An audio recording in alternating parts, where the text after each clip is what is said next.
I'm standing in my kitchen, holding my phone like it's the only thing keeping me steady. On the screen is the front door camera. My dad is outside, banging on my door like he owns the place. Open up. He yells, "We know you're in there." My mom stands next to him with her arms crossed. Her face is tight and cold, like she already decided I'm guilty. And behind them is my brother Trevor. He's smiling, not nervous, not confused, smiling like this is a movie he paid to watch. My hands shake, but I don't move. I don't open the door. I walk closer and speak through the wood. I'm not opening it. I say. My mom's voice suddenly turns soft. Fake soft. "Honey, please, just talk to us." I swallow hard because she didn't want to talk when I was in the hospital. My dad slams his fist again. "You think you can steal from your own family and hide?"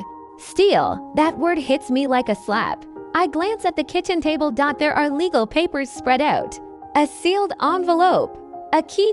And next to it, my phone screen shows something else. An audio file. The recording I made at 2 a.m. in a hospital bed. The recording where my parents said the words that changed my life forever. My brother leans toward the camera like he wants me to see his face.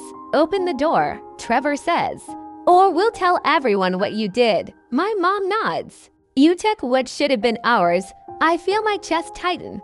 I take a slow breath because the truth is, they don't know what I have, and they don't know how patient I've become. I walk to the door and keep the chain lock on. "You need to leave," I say, calm. "If you don't, I'm calling the police." My dad laughs like I'm joking. Trevor laughs too. Then my dad says, loud and clear, "This house is ours." I smile, but not because it's funny. I smile because I know what comes next, and it's going to ruin them. Because in a few minutes, I'm going to say 4 words that leave my father speechless. My name is Kayla. I'm 28 years old, and I used to believe family meant safety, not perfect safety. Not a fairy tale. Just someone who shows up, someone who stays. But my family was not built like that. My dad, Rick, has one rule: respect. But in his world, respect doesn't mean kindness. It means control. It means doing what he says when he says it, and never questioning him. My mom, Dana, cares about image. She cares about how things look from the outside. She wants a clean family photo, smiles, holidays, good vibes only, no sadness, no tears, no drama. And then there's my brother Trevor. Trevor is older than me by 3 years. Trevor is the golden child. He gets forgiven fast. He gets help quickly. He gets chances I never got. When Trevor messed up, my parents said, "He's young." When I messed up, they said, "You should know better." When Trevor needed money, it appeared. When I needed support, I got lectures. I tried so hard to be the easy one, the quiet one, the helpful one. I learned how to apologize. Even when I wasn't wrong, I learned how to swallow my feelings so dinner stayed peaceful. And for years, I told myself a lie that made everything feel okay. They love me. They just don't show it well. That lie worked.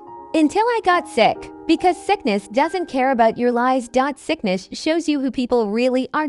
And when I told my parents I had cancer, they didn't act like parents at all. It started with tiredness, not normal tiredness, the kind of tiredness that makes your bones feel heavy. I would sleep, wake up, and still feel like I ran a marathon. Then bruises showed up on my legs, big bruises, and I couldn't remember bumping into anything. Then I started getting fevers at night, sweating, shaking, feeling hot and cold at the same time. One morning, I got out of the shower and saw a small lump near my collarbone. I pressed it lightly, and my heart dropped. I tried to tell myself it was nothing, but my gut felt wrong. So I went to a clinic. They sent me to specialists, blood tests, scans, more tests. Then one day, a doctor sat me down in a small room and said, "Kayla, you have lymphoma." I stared at him. My ears rang. My mouth opened, but no sound came out. I was 27. I had a job. I paid my rent. Cancer felt like something that happened to people in movies. Not to me. I walked outside and sat in my car. My hands shook so hard I almost dropped my phone. I called my mom. She answered like I was annoying her. What? She said. I took a breath. Mom, I have cancer. There was silence. Then she sighed. Not a shocked sigh, not a scared sigh, a tired sigh. Like I told her my car needs repairs. Are you sure? She asked. Yes, I whispered. I'm sure. She didn't say, are you okay? She didn't say, I'm coming. She didn't say, I love you. She said something else. Do you know how expensive that is? I stared at the steering wheel. My eyes burned. I tried to speak. Mom, I'm scared. Her voice stayed flat. Kayla, I don't know what you want me to do. I hung up and called my dad. He answered. I said, Dad, I have cancer. He paused, then said, you're an adult. Handle it. That was it. I texted Trevor. He replied, wow, that's crazy. Hope you're good. And that was it too. I sat in my car, alone, and I realized something simple and painful. My family wasn't scared for me. They were annoyed by me. And it got worse. Because when chemo started, they treated me like I was a burden. They didn't order. Chemo started fast. The doctor told me we couldn't wait. He explained side effects in a calm voice, like he was reading a menu. Nausea, fatigue, infections, hair loss. My stomach twisted with fear, but I told myself, okay, I can do this.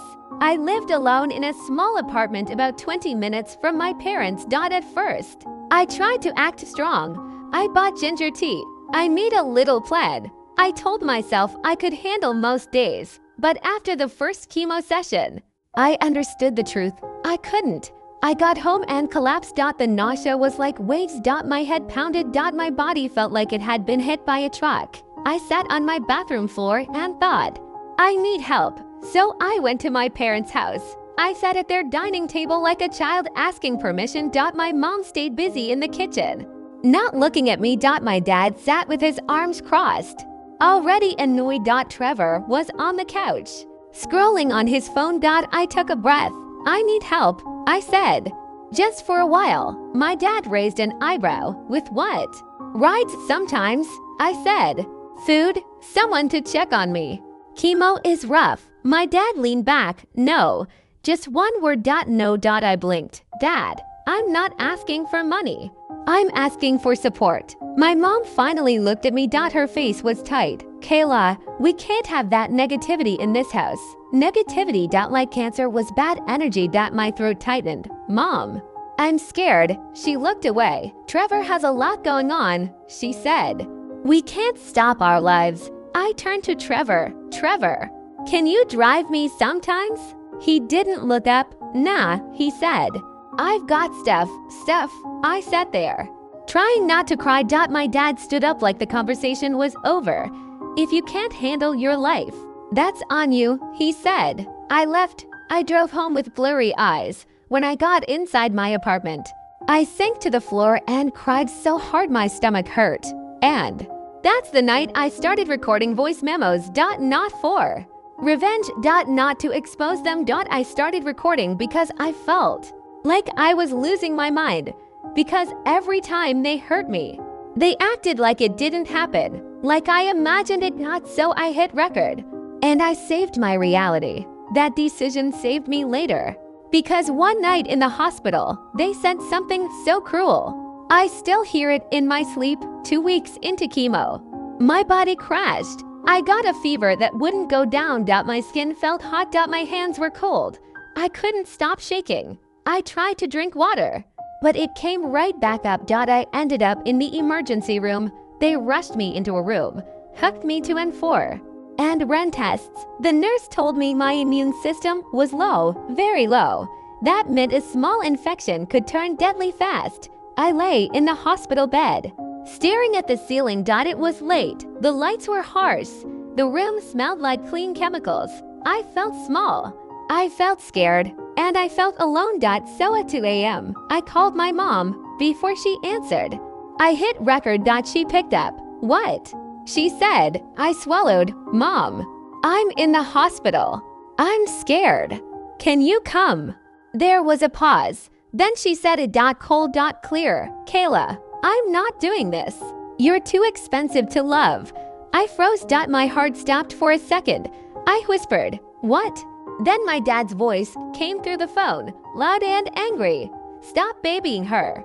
If she dies, she dies. We're not paying for drama. I couldn't breathe. I stared at the wall. My hands went numb. My mom sighed. Again, don't call again unless it's something important. Then she hung up. I held the phone against my chest like it was heavy. I didn't cry right away. I just stared because my brain was trying to understand how a mother says that. How a father says that. How they can talk about their daughter dying like it's no big deal. I listened to the recording. Again, my chest tightened. Then I did something strange. I whispered to myself, okay, not okay like this is fine. Okay like I see you now. Okay like I will never forget this. That night, something changed inside me. I stopped begging. I stopped helping. I stopped trying to earn love from people who don't have it in them. And I made myself a promise. If I survive this, I will never let them destroy me again. But I didn't survive alone. Someone showed up for me. And it wasn't my parents. My grandma. Rose was my dad's mom. She wasn't rich. She wasn't fancy. But she was steady. She was the kind of person who makes you feel safe just by standing near you. The next morning, I called her with a weak voice. Grandma, I'm in the hospital. She didn't ask why. She didn't sigh. She didn't sound annoyed. She said, where are you, baby? 2 hours later, she walked into my hospital room. She held a bag with soup, crackers, and a soft sweater. Her eyes were sharp, not angry at me. Angry at the world. She looked at my pale face and thin arms and said, who's been taking care of you? I didn't know what to say. So I said the truth. No one. Her jaw tightened. She pulled a chair close to my bed and took my hand. You're not alone anymore, she said. Not while I'm breathing. I started crying, real crying. The kind that shakes your whole chest. She squeezed my hand and whispered, let it out. Then we fight. When I got discharged, Grandma Rose didn't take me back to my apartment. She took me to her small house. It smelled like warm bread and old books. She had already cleaned a bedroom for me. Fresh sheets, a soft blanket, a small lamp. And on the wall, she taped a paper that said, one day at a time. She learned my chemo schedule. She drove me herself. She sat in the waiting room, reading magazines like she had all the time in the world. She cooked soups. She washed my clothes. She checked my temperature like a nurse. And when my hair started falling out, she didn't act weird. She didn't look away. She sat behind me with scissors and said, do you want control? Then we take it. I nodded through tears. She cut my hair gently, like she was protecting me from fear. Then she kissed my forehead and said, you are still you at night. When the nausea hit, she sat by my bed when I couldn't sleep. She hummed old songs. When I whispered, I can't do this, she said, you don't quit. You rest, then you keep going. For the first time in my life, I felt loved without conditions. But my family didn't disappear forever. They came back later. And not because they missed me. Mission passed. Chemo was still hell. Some days I couldn't eat. Some days my bones hurt so bad I thought they might crack. Some days I looked in the mirror and didn't recognize the face staring back. But slowly, the scans started improving. One day, the doctor smiled. It's working, he said. I cried in the parking lot. Grandma Rose cried to then she wiped her eyes and said, okay, don't ruin your face. We're not done yet. I smiled through tears. For a while, life became small. Wake up, drink water. Eat a few bites. Go to chemo. Come home. Sleep. Repeat.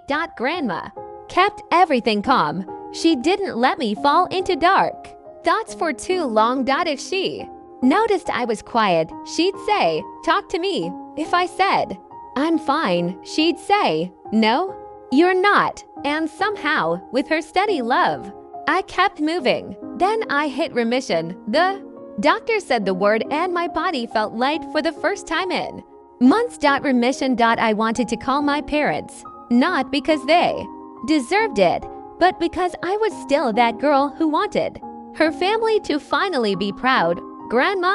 Rose stopped me. She looked at me and said softly, "They will only hurt you again." I didn't want to believe her, but she was right, because right after my remission, my mom sent me a message. Not a real apology. Not a real "I'm proud of you." Just this: "Hope you're better. We miss you. Come visit. Miss you." I stared at the screen. Then I got a voicemail from my dad. "Call me. We need to talk about something important." My stomach dropped, because in my family, important never meant love. It meant money. It meant Trevor. It meant trouble. And I was about to find out exactly what kind of trouble, because the next call wasn't for me. It was for Grandma Rose. And after that, everything exploded. 2 weeks into chemo, my body crashed. I got a fever that wouldn't go down. I couldn't stop shaking. I tried to drink water, but I threw up. My skin felt hot and cold at the same time. I ended up in they rushed me into a room, hooked me up to N4, and ran tests. A nurse told me my immune system was dangerously low. A small infection could turn serious fast. I lay in that hospital bed and stared at the ceiling. The lights were harsh. The room smelled like chemicals. My throat felt dry. I was scared. I was alone. So at 2 a.m., I called my mom. Before she answered, I hit record. She picked up. "What?" My voice was weak. "Mom, I'm in the hospital. I'm scared. Can you come?" There was a pause. Then she said it, cold and clear. "Kayla, I'm not doing this. You're too expensive to love." My body froze. I whispered, "What?" Then my dad's voice came through the phone, angry. "Stop babying her. If she dies, she dies. We're not paying for drama." I couldn't breathe. My hands went numb. My mom sighed. "Don't call again unless it's something important." And she hung up. I stared at my phone like it was poison. I didn't cry right away. My brain couldn't process it. I played the recording again, shaking. Then I whispered to myself, "Okay, not okay like it's fine. Okay. Like, I see you now. Okay. Like, I will never forget." That night, something inside me changed. I stopped begging. I stopped hoping they'd turn into loving parents. I made myself a promise. If I survive, I will never let them break me again. Hook, but I didn't survive alone. Someone showed up for me.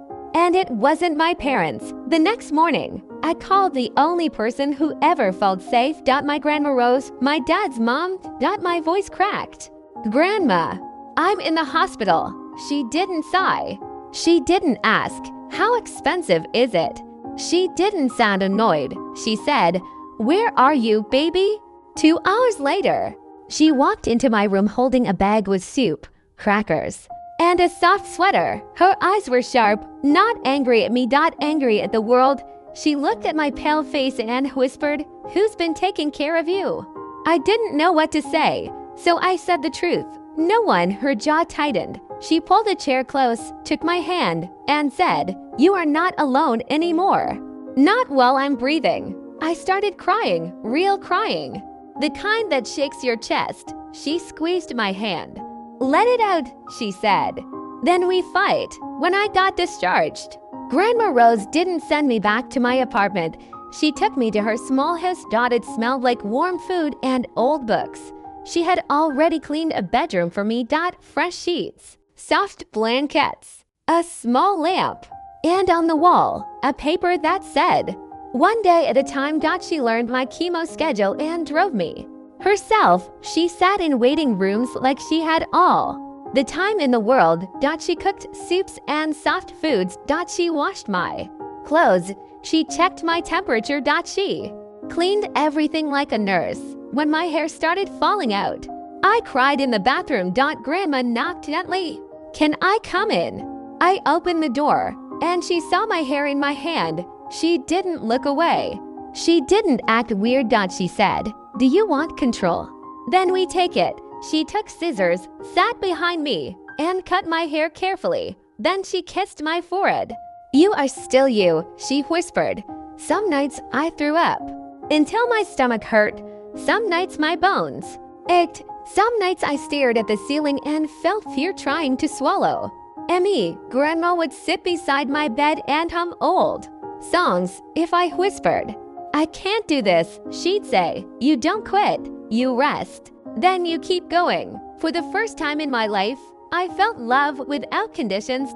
No rules, no control, no be perfect, just love. But my family didn't vanish forever. When I started getting better, they came back. Not for me. For money. Months passed. Chemo was still hell. But slowly, the scans started improving. One day the doctor smiled. "It's working." I cried in the parking lot. Grandma Rose cried too. Then wiped her eyes and said, "Okay, okay. Don't ruin your face. We're not done yet." Later, the doctor said the word. Remission. Remission. My body felt light. For the first time in months, a part of me wanted to call my parents. Not because they deserved it, because I still had that child inside me who wanted them to finally be proud. Grandma Rose stopped me gently. "They will hurt you again," she said. I didn't want to believe her. Then my mom texted, "Hope you're better. We miss you. Come visit." No apology. No shame. Just casual words. Miss you. Then my dad left a voicemail. "Call me. We need to talk about something important in my family." Important never meant love. It meant money. It meant Trevor. It meant trouble. 2 days later, Grandma got a call. I heard her voice turn. I scolded. "No, you're not getting a dime." I froze in the hallway. She said, "You have some nerve calling me after what you did to your daughter." She listened, then said, "I'm not paying for Trevor's mess." She hung up and looked at me. Tired. "Your father is in trouble," she said. "Debt, and it's connected to Trevor." Of course, Grandma squeezed my hand. When people get desperate, they get ugly, she warned, and she was right. Because soon my parents weren't just calling. They were hunting. After that call, Grandma Rose changed. She got tired faster. She sat down more. She stopped humming while cooking. Then she started forgetting small things. Where she put her keys, which day it was. One morning, she tried to lift a heavy pot and her hands shook. "Grandma," I said, "let me." She waved me off. "I'm fine." But her eyes didn't look fine. Then one night I heard a thud. I ran into the hallway and found her on the floor. Her face was pale. "Grandma," I shouted. Her eyes opened slowly. She tried to smile. "Okay, okay," she whispered. "Don't do that panic face." But I was already calling 911. At the hospital, a doctor pulled me aside. "Her heart is weak," he said. "It has been for a while." My chest tightened. I went back to her room and held her hand. "I can't lose you," I whispered. Grandma looked at me with soft eyes. "You survived cancer," she said. "Don't let fear eat you alive now." A week later, she asked me to bring a folder from her drawer. I knew what it was the moment I saw her will. "Grandma." "No," I whispered. "Please." She lifted her hand. "Listen," her voice was calm but serious. "When I'm gone, your father will come like a storm," she said. I swallowed. "I don't want anything. I just want you." She smiled sadly. "I know, baby. That's why I'm doing this." She slid the folder closer. "I updated my will," she said. "And I need you to understand why." "Why?" I asked. Her eyes turned hard. "Because your parents abandoned you," she said. "And I will not reward cruelty." Tears rose fast. "I'm leaving the house to you," she said. "And what savings I have?" I shook my head. "They'll hate me. They already used you," she replied. "Let them hate. You deserve safety." Then she leaned closer and said, low and firm, "Promise me you won't let them steal it." I wiped my face. "I promise." Grandma closed her eyes like she could finally breathe. After that promise, everything moved fast. Too fast. 2 months later, Grandma Rose passed away. I was holding her hand. It was quiet, like she just let go. I sat there after, still holding her, not moving. because the person who saved my life was gone. The funeral was painful. People hugged me. People cried. But you know who showed up with dry eyes? My parents. My mom walked in with stiff sadness, like she was acting. My dad looked around the house like he was already counting items. Trevor arrived late in a suit that didn't fit right. He smiled at people, acted sad for 2 minutes. Then his eyes started scanning the house, like he was shopping. My mom hugged me and whispered, "We should talk about the estate." Not even one day. Not even one real comfort moment. Just money. My dad stepped in. As her son, "I'll handle the legal stuff." I felt cold inside. "No," I said. My dad blinked. "Excuse me." "No," I repeated. My mom forced a smile. "Kayla, don't be difficult." Trevor smirked. "Relax, this is just paperwork. Paperwork that could decide if I stayed safe or got destroyed. And when the will was read, my dad's face turned a color I'll never forget. We sat in a lawyer's office. My dad sat tall like a king. My mom dabbed fake tears. Trevor leaned back like he was waiting for free money. The lawyer opened the file. "The house will go too." "Kayla," my dad's jaw tightened. "The savings will go too." "Kayla," my mom's eyes widened. "Life insurance will go to Kayla." Trevor sat up. "What?" The lawyer continued. "To Rick." $1. My dad's face went red. My mom gasped. Trevor laughed like it wasn't real. My dad slammed his hand down. "This is fraud. She was manipulated." The lawyer didn't flinch.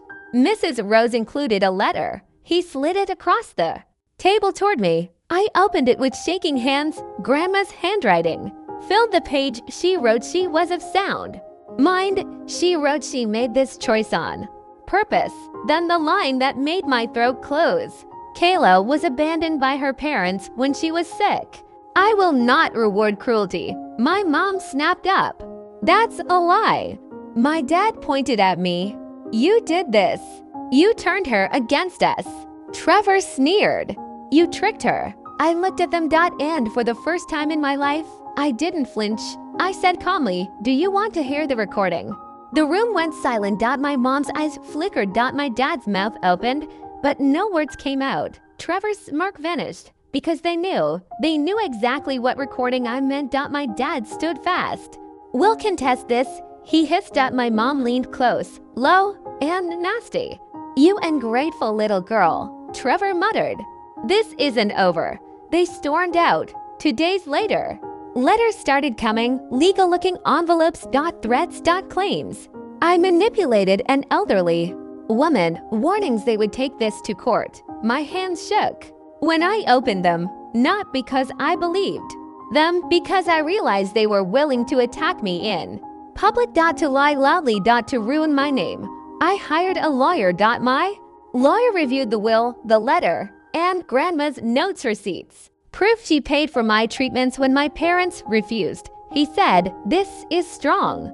If they push, you can push back harder. I swallowed. So they can't bully me? They can try, he said. But you won't be alone. Then the next thing happened. And it wasn't a letter. It was a motion alert from my backdoor camera. 2 nights later, my phone buzzed. Motion detected. Backdoor camera. My heart jumped. I opened the feed. A hooded figure was on the patio, hands near the door handle. For a second, I couldn't breathe. Then the porch light hit his face. Trevor. My brother. At my back door, trying to get in. My hands shook so badly I almost dropped my phone. I called 911 and whispered, someone is trying to break in. The dispatcher kept me calm. Stay inside. Lock doors. Officers are on the way. Trevor tugged the handle again. Then he stepped back, looked around, and ran into the dark. Police arrived. I showed them the footage. An officer asked, do you want this documented? I stared at Trevor's face on screen. Yes. Double quotes yes. I said, document it. The officer nodded. Good, because this is not normal family behavior. When they left, I sat on the couch shaking, not because I was weak, because I finally understood. They weren't just greedy, they were dangerous. Hook. And the next day, My mom called with a sweet apology that made my blood boil. My phone rang. Mom. Her voice sounded soft. Sweetheart, I'm sorry. I've been thinking. I stayed quiet. She continued. We were scared. We didn't know what to do. We didn't mean to hurt you. I asked one question. Why didn't you come to the hospital?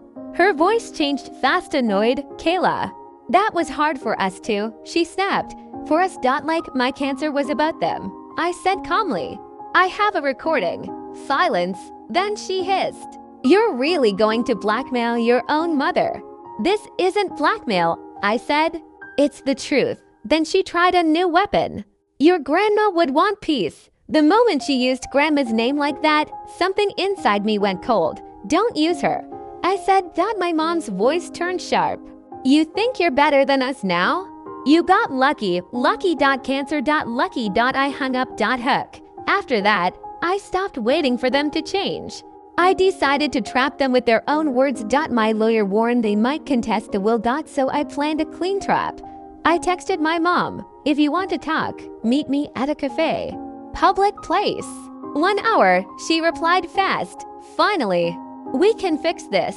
Fix this. Sure, I came prepared. My phone recorded.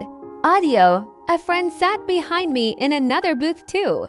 Witness. My lawyer knew where I was. My parents arrived together. My dad didn't even sit fully before he said, here's what's going to happen. You give us the house and savings, and we won't see you. I kept my face calm. That's your piece. My mom smiled fake. Kayla, don't be difficult. I asked softly, why didn't you come to the hospital? My dad rolled his eyes. Because you were a mess. We didn't want to deal with it. My chest tightened, but I stayed calm. My mom added, like it was normal. You were draining us emotionally. Trevor needed us. I nodded slowly. So Trevor mattered more. My mom shrugged. He had a future. I looked at my dad. And you think you deserve grandma's house? My dad snapped. I'm her son. I asked one question. Did you help her? Visit her? Pay her bills? Silence. Then my mom said, annoyed, she owed us. She was punishing us by helping you. My phone captured it all. Every ugly truth. I stood up. We're done, I said. My dad's eyes narrowed.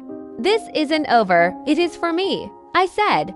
Because after that meeting, I took those recordings straight to court. My lawyer filed for a restraining order. We included Trevor at my back door on camera, harassment and threats, gave recording will letter and notes. Court day came. My hands were cold. My dad walked in acting confident, like the judge would take his side because he's the father. My mom acted sad, but her eyes were hard. The judge listened. The judge watched the footage. The judge heard the audio. And for the first time in my life, an adult in power looked at my parents and didn't excuse them. The restraining order was granted. Outside court, my dad hissed, you'll regret this. I didn't answer because fear wasn't driving me anymore. Clarity was. I thought it was over. Until I got a phone call that scared me more than the break-in. A number I didn't know called me. I answered carefully. A woman's voice said, hi. Is this Kayla? I'm Trevor's girlfriend. Or I was. My stomach dropped. What's going on? She hesitated. I don't know how to say this, but Trevor is planning something. My skin went cold. Like what? She took a shaky breath. He's been telling people the house is his, she said.